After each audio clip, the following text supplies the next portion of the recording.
कधी कधी आपण फक्त एक छोटीशी गोष्ट घ्यायला बाहेर पडतो, पण परत येतो तेव्हा हातात फक्त एक वस्तू नसते, काहीतरी विशेष आठवण घेऊन येतो. काय आहे ती आठवण? ती आठवण आहे माझी फेवरेट सॉफ्टी. आणि सॉफ्टीनेस मला लक्षात करून दिलं की या दादाचं स्केच काढ. आणि मग काय, दादाची परमिशन घेतली आणि स्केच काढणं सुरू केलं.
स्केच खूप आवडला, पण ते एक्सप्रेस नाही करू शकले.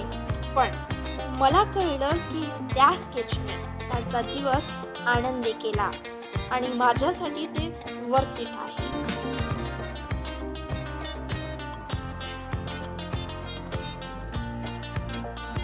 तुम्हाला पण स्केच हवा आहे का?